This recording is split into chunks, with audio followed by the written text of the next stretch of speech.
It's always the guy you suspect the most. It's always the ones you suspect the most. Here in my void, I want to talk to you guys today about Tai Lopez, who is roving the streets like a madman after recently he was accused of raising $112 million through fraudulent offerings with his co-founder Alex Mayer and Maya Birkenrode.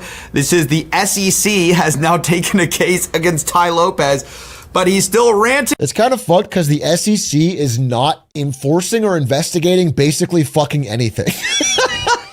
You have to be so bad. You have to be so bad, so blatant, and such an easy target with no connection to just to have them still get you on this. Think about books. Remember, they can't control you if you read the right books and inform yourself. Now, let me say, Tai, depending on the outcome here of these allegations, they may be able to control you. I'm just going to be honest with you. It doesn't matter how many books you read. These allegations spell trouble for our boy, the boy from the garage. I don't know if you remember our fresh-faced guy, the reason for the ad block. Here he is right here. Here in my garage, just bought this new Lamborghini here. And I guess now we know how. Of course, later he transitioned to Here in My Backyard. That was kind of the sequel to all of this. Hey, here in my backyard. Tai was always known for running these ads, telling people, you know, yeah, didn't they? I mean, he might say this. But didn't they find out that house was rented? It was all rented. I mean, someone tracked it, right? They found the listing. Got to sign up for his 47 rules for success, the 12 rules for, you know, whatever, sales, the 5 ways to get through life. I mean, he always had something to sell. And for a while, you know, he kind of got away with it. Nobody was really going after him because at the end of the day, when you sell knowledge and you overpromise and underdeliver, people don't get too mad. I mean, people like me will kind of call you a grifter. That's really the worst that's going to happen to you. The problem with Tai was he's one of these guys who went from, you know, trying to sell the fact he's this business savant because he quotes Charlie Munger all the time, to now taking money from people and actually raising money for some businesses that he was going to run. REV was the holding company, and they bought a bunch of distressed assets. You may know Radio Shack, Pier 1, Steinmart, a bunch of companies that went out of business, and Tai bought them up with a bunch of other people's money. I mean, the plan was grifty, but it made sense. Tai Lopez in 2020 realizes after the game, or 2021, after the GameStop stuff, he's like, hey, if we just get control of a brand that someone recognizes, we can pump and dump it. We can either make a crypto coin with it or an NFT, or we can announce something and pump the stock. Like, if we just find any dying retail brand that someone recognizes, we could do that. He's not necessarily wrong, although I don't think it worked with the Shack. And said that they were going to raise, basically flip them using e-com, take away the brick and mortar, bring in the great marketing from Tai Lopez. He was going to rant on the streets about, you know, I guess Radio Shack, right? He was going to go around telling you about Dress Barn, you know, from his platforms. And I guess it's kind of a plausible idea. The problem was they lied to investors along the way, at least if you believe the SEC's allegations, which claims that Tai and Alex Mayer made misrepresentations and omitted to state material facts, specifically about the profitability. They were saying their portfolio companies were on fire and cash flow is strong, which, depending on what you mean by on fire, maybe that was actually true, because these companies I gotta be honest with you. I mean, the SEC's right to do this, but if you're an investor in Tai Lopez and he tells you, yeah, we bought Radio Shack, their cash flow is strong, no one can save you from losing your money. You are dumb as bricks, bro.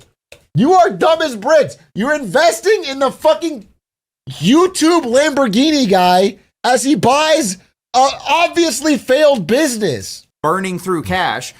Meanwhile, they were raising money from investors, mostly through a combination of debt and sometimes equity. And when things were falling apart, at least $5.9 million of those returns that were supposedly distributed to investors, like the payback for the loans, were in reality what they call Ponzi-like payments funded by other little investors. Ponzi action. In addition, Tai Lopez and Alexander Mayer apparently misappropriated approximately $16.1 million in investor funds, which were diverted for their personal use. They're using it for personal, spending, I guess. Just bought this new Lamborghini here. According to the SEC, according to their allegations. Now, of course, they're going to have a chance to defend themselves, but I have to say, guys, we have to do better than this. If this guy is selling you something, he's saying he's going to turn it all around after years of just bombarding you with grifter ads, I have to tell you, we're in trouble. But I also want to say, if you are a grifter and you want to go out there, I have to warn you, do not lie to your investors. They will eventually catch you. I actually spoke to somebody who basically talked about his experience with Tai Lopez. The worst part about it by far were all the lies and omissions. They kind of say like, hey, look, I get that businesses fail, but specifically they were dealing with Maya and getting paid back some of their funds. This was at a time where it was not admitted that these companies were doing very poorly. They were saying, oh, we're doing so great. We're doing so awesome. And so Maya was behind the scenes promising to pay this guy back his wire and literally sending, according to him, confirmations of the wire transfer while not actually sending the money. Like, and if you guys don't know, that that's fucking low. I'm typing it right now. I'm sending over the money. Chad, I'm about to gift 20 subs. I'm gifting them. Sending a check and forgetting to sign it. Yeah, dude, that's the bottom tier level of grift. Can be there can be some criminal liability there sometimes. So, incredibly serious accusations. I'll let him tell it. My name is Jared Getz. I've known of Tai for, obviously many years. He was always... Bro, if I had to picture the guy that would invest in Tai Lopez's Radio Shack scheme, this is exact. I would picture a guy with backwards cap and 2 watches. This is such a perfect example of someone with dumb money. It's the perfect example of dumb money. The biggest internet marketer out there. I mean, the deal was great. It was 20% returns on your money for 2 years, and then there was supposed to be a return of capital after 2 years and a balloon payment of 40%. Paid with your principal returned. If somebody offers you that, it's a lie every time. Every time. Nobody can give you guaranteed 20% returns a year. Nobody's guaranteeing it. The only guarantee you can get is a fucking treasury. And you'll get 4%, all right? 4.1. And that's what you can get. And that's the risk-free rate. And even that, who knows? Eventually.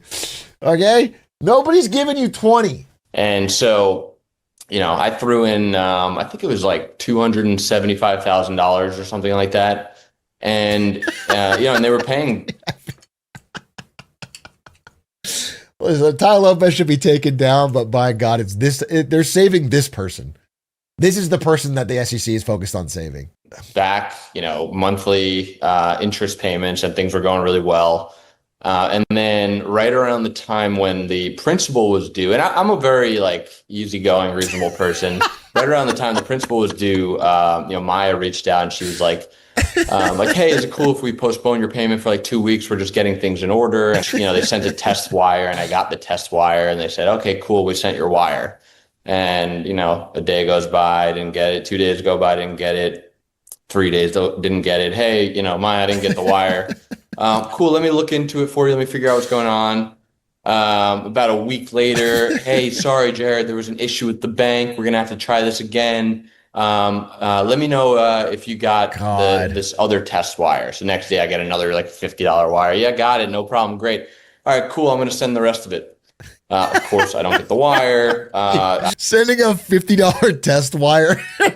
Doing a $25K first test wire, and then 3 weeks later, test wire again, $50. This guy got by what it seems like the worst scam of all time. I don't hear from them for a few days, and then they said they sent the wire again, and I didn't get it. And then I started getting ghosted. And that's when I was like, and to be honest, I'm not the type of person that First of all, that's when you started to worry? After weeks of no payments, you got worried when you started getting ghosted? And then secondly, if you say, I'm not the type of guy that gets, I'm easygoing, why are you trying to pitch yourself as easygoing? You're pitching yourself as a doormat. You got fucking scammed. I get it. Investing, you sometimes you win, sometimes you lose. But when there's lies and deception and complete and utter disrespect, that's where things start to get hairy. And so I would start to get ghosted for a little bit longer and longer. It's like if you guys were to email him with a Nigerian prince scam, he'd only be mad if the Nigerian prince stopped responding. It's the disrespect that gets me. Okay, yeah, you take my money and it's a fake thing, but if you're not going to respond to my texts, then that's where I really feel like it's the lies. Until it was like, hey, what's going on with this? And it got to a point where she sent me a screenshot. Hey, the wire got sent out. And I'm like, okay, well, if I got a screenshot of a wire, and then I didn't get the wire, of course. And then I got ghosted for like about a month. And at that point, I'm like, hey, at this point, it's just rude. Like, can you at least just be on, just tell me what's going on? This guy has too much money. This is criminally easygoing. You are being scammed in front of your very face out of hundreds of thousands of dollars. And you're like, at this point, this is rude. They're sending you fake wires and you're not even mad yet. You're just like, hey, Buster. It's like a guy, he was like born on an island where there's no scams.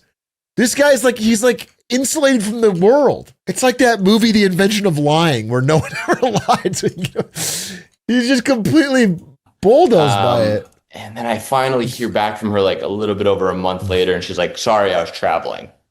I'm like, are you kidding me? You were traveling? Like, I was traveling and pregnant. What does that mean to me? And then, we start talking again. And the last message I heard was like, hey, sorry. I think it was her dad. She's like, hey, sorry, my dad died or something. And then I just got... Dude, every text, they're giving you a different excuse. I was traveling. I was pregnant. My dad died. We did send it. It's already sent. Hey, let's do a test. Hey, she's really going through it. Oh, my dog ate the wire. Completely ghosted from there. And at this point, they had set up these WhatsApp communities with all the investors, which at first it was all this camaraderie and everyone's like, hyping each other up. And then people start getting a little bit weirded out that, and you start to see other people aren't getting their money.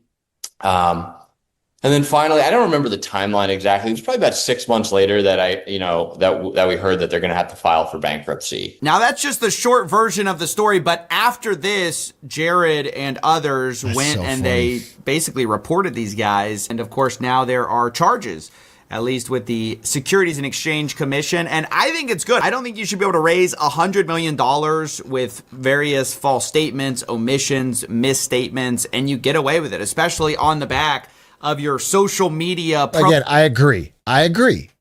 But I'm now a little frustrated.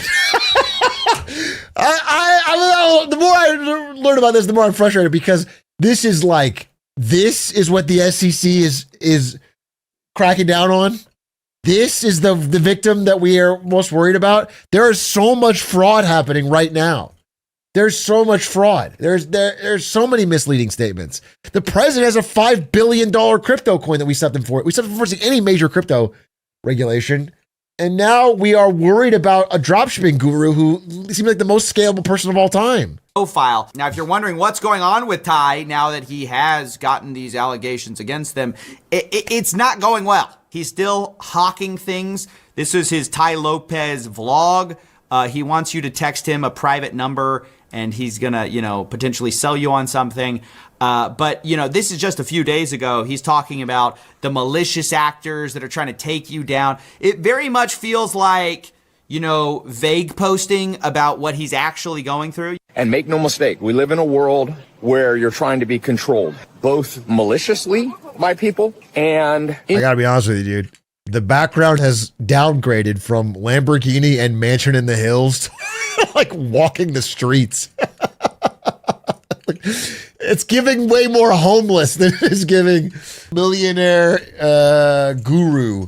Indirectly, there's groups of people that are trying to control you that don't necessarily wake up in the morning and say they want to ruin your life, but the structure of the system is built to control you. Really? Is the structure of that system a 3-letter word? Is it called the SEC? Now, I only say that because as well as going through that, he also brought on Trevor Milton, who famously got pardoned by Trump after, the whole FBI, indictment and later charges, and he was going to pay back. This is the first interview he really cares about. He's like, I need to know your secrets, bro. I need to know exactly how did you bribe Trump? How much was it? How did you do it? How did you get out of SEC investigations? Victims until he got pardoned by Trump. And later the SEC dropped their case as well because obviously he's pardoned now. But it's interesting to watch Tai Lopez really, love this guy for his message. This trophy hunting, it's unfair that people, like, for example, Elon Musk has had a run-in with the SEC. Yeah, he had a big one. And he says, I saw a recent article where Elon said, if I knew what I knew now, I would not have settled. He took a settle. He settled and had to pay a fine, had to step down from being the, board on the board of directors of Tesla. And it happened again. He's got a thing now. Yep. And he just said, I'm not going to. I saw the SEC. He wouldn't come on the interviews. He's like, I'm done. You've asked me enough questions. And it's clearly a trophy hunting case. In your experiences, I've never met you before. I've never met him. Never once ever spoken to you until today, until I got invited on. It's amazing that so many people have had to come to that same realization mentally. What a special thing. Like, everyone had to go through their battle. Yes. I honestly thought it was something unique to what I went through. And now I'm hearing it's coming from. There's two bad bitches saying yas. Dude, that's so funny. So this guy was also investigated by the SEC and got out of it by paying a bribe. It's so funny to be like, wow, I've never thought of it like that. Yeah, I guess we all are getting targeted by the SEC unfairly. I guess it really is just a thing that happens to successful people. You and him and others, like, well, it actually makes me feel better about my situation knowing I'm not crazy. Yeah. This universe took, but it can also just give back. Donald Trump calls you. It's over.